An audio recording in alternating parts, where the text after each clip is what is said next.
The fight against the new county ordinance limiting how many registered sex offenders can live in one home is now heating up.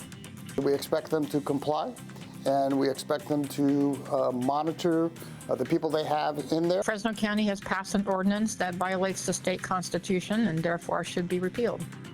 What other restrictions are outlined in the ordinance and why those filing a lawsuit against the county are calling the measure unconstitutional?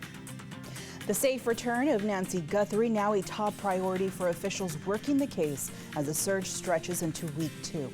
How close investigators are to pinning down who is behind the suspected kidnapping and the latest deadline they are now racing against. Lawmakers returning to Capitol Hill today are now facing the possibility of another partial government shutdown if a compromise isn't made on a DHS funding bill. Why negotiations have come to a halt between the parties. And we are starting the day off with another dense fog advisory. We got some big changes coming. We got some rain going. In fact, there's some winter weather advisory in place as well. And we got a lot going on this week with our forecast. Details coming up. You're watching Fox 26, and now, great day.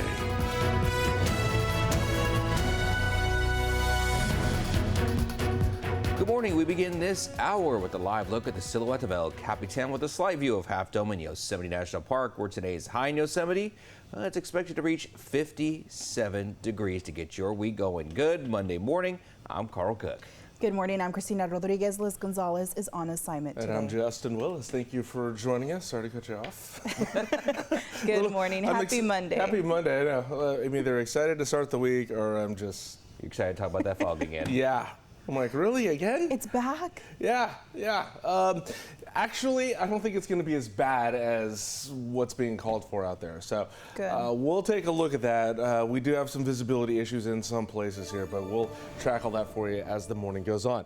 But current conditions right now, it's going to be a little chilly out there at the moment here. It's 48 degrees. Winds are out of the northwest, 5 miles an hour, very light at this moment, and the dew point is at 46.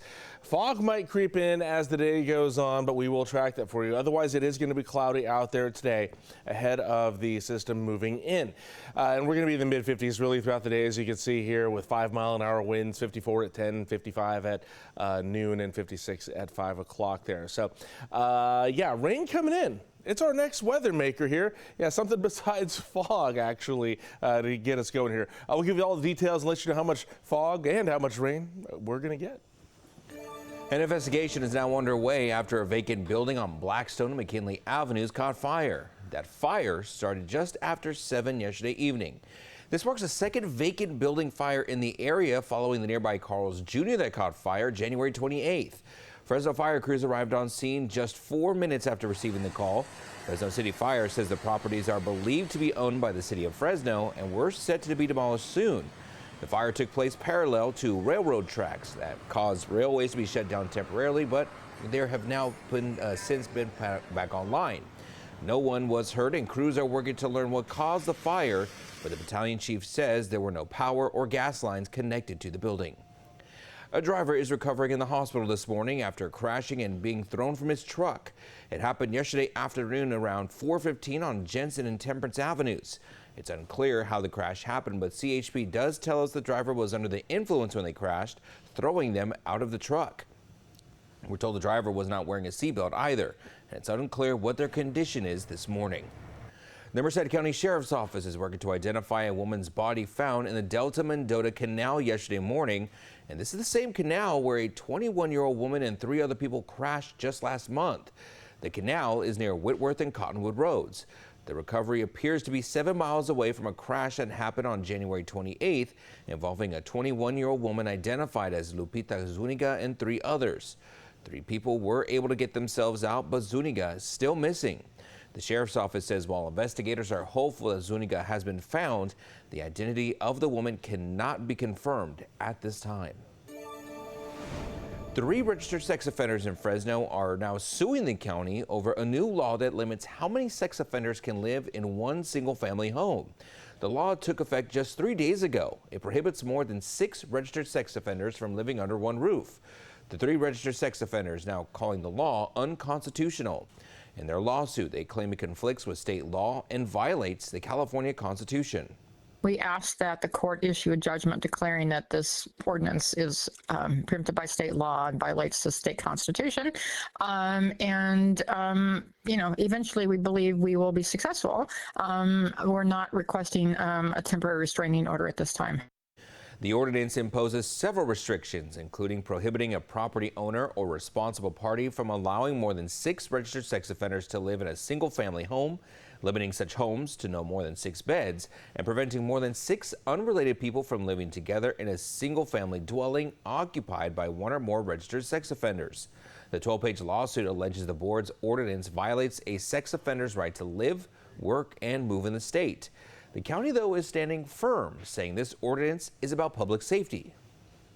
We've initiated very serious penalties if they continue to do this, and they know that we're very serious about it. That's why they got this advocacy group for sex offenders to file a lawsuit, but it will not intimidate us. It's legal, it's constitutional what we've done, and as I said, we're going to protect our residents no matter what threats or lawsuits come our way. Now, the first hearing is set for July, but for now, any person violating the ordinance may face a fine of $1,000 or jail for up to 6 months. All right, time now is 5:05, and this is a live look at Highway 99 in Selma there at Mountain View Avenue. Yeah, just a little bit of fog out there this morning. Nothing too crazy going on yet, but we are keeping an eye on it for you here because things may develop as the morning goes on. Here are the current visibilities right now. At the moment here, it looks like Reedley's got the most dense fog at a half-a-mile visibility there. Maybe just parts of West Fresno, maybe just south of Fresno there.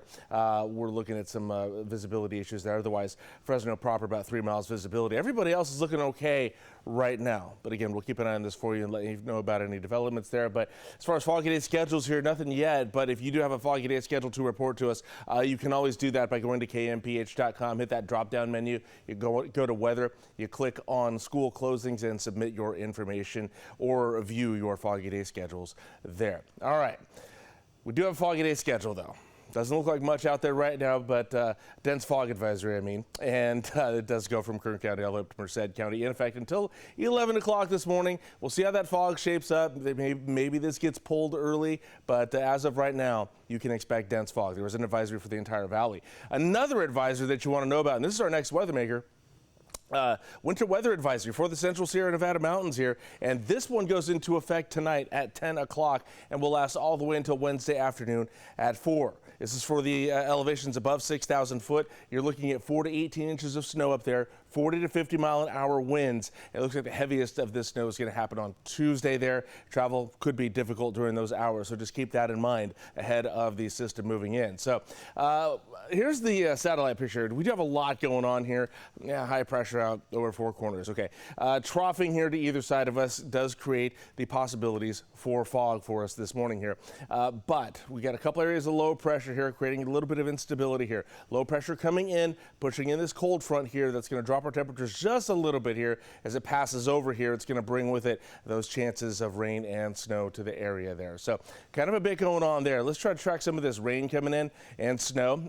Here's a look at the deal about the middle of the day here. Just a little strip there of moisture. Nothing much happening there. But by tomorrow morning, plenty of snow going on up in those higher elevations there, and then it strengthens as we get into the day. Tuesday there, higher elevations there, looking at some decent snow. Rain really starts to get heavy, probably not until tomorrow night there, at least at this point here, and it looks like it'd be along the west side, maybe in parts of the North Valley as well, and then that passes over, and we could expect rain lasting all the way into Wednesday morning there, with snow dropping down to about the 5 or 6,000 foot elevation there.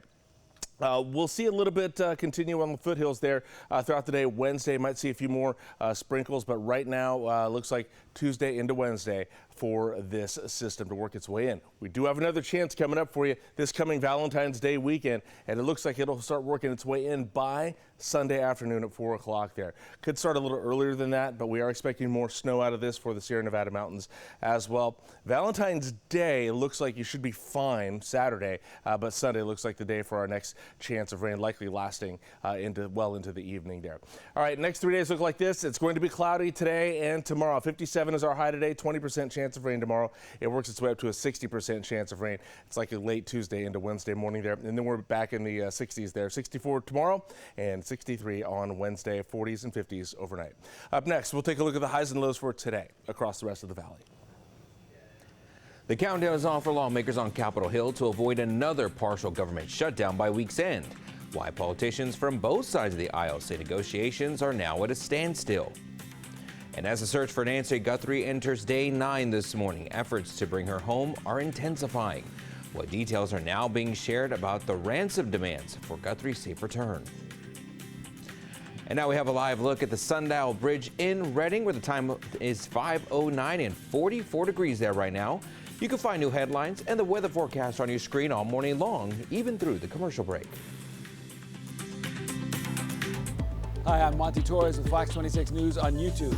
Thank you for checking out our YouTube channel, where we have loads of great content for you to choose from. And while you're here, why not click on the subscribe button right here? That way you can stay in touch with all the latest breaking news, everything news related within the Central Valley. And thank you for watching.